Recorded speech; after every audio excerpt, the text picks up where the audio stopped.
Hi everyone, I hope you're doing well and that you're staying hydrated and doing everything that you can to keep your mental health and physical health as well as it can be. I don't really have a script for this, but I'm just going to be kind of, explaining my rendering process over a speed paint, since I haven't made a long form video in a while. So this is going to be a little bit of shorter video, but just a little bit longer than I could explain in a YouTube short.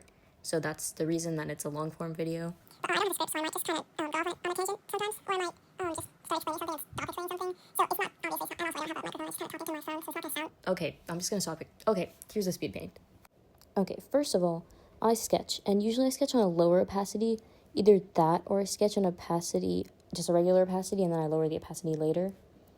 I use this brush while sketching. It should show up right now if I edit this normally. Oh, sometimes what I did this time was I kind of blocked out what I want to do with the rendering on a sketch layer.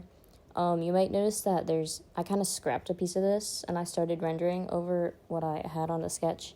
But usually I don't do that. What I usually do is a line art, which is here.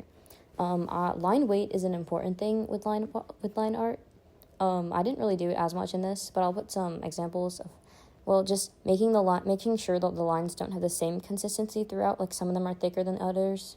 Oh, and they're flipping the canvas. Flipping the canvas is also important because when you flip the canvas, you see things at a different perspective than you did before, which can be important to point out mistakes.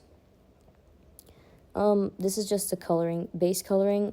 It's easy to do when you clip the base coloring layer to a gray layer so that you don't go over the lines and so you can see the color context a little bit better. Oh, and coloring your line art, that's important. That's something I do for my art style at least. It gives for like a softer look overall, just helps out. And shading, and then after that I do some hue shifting and lighting. Lighting, I use a multiply and an add layer. And after that I just do multiple other layers of multiply and add for where the highlights are and where the shadows are. Really, the important thing to know is where the light is coming from. That's kind of just, from here, it's sort of, I don't even know what I did here, actually. This isn't the best example. After that, for the background, I kind of did whatever. Oh, yeah. And it looks like that's it. Anyways, thank you for watching. Stay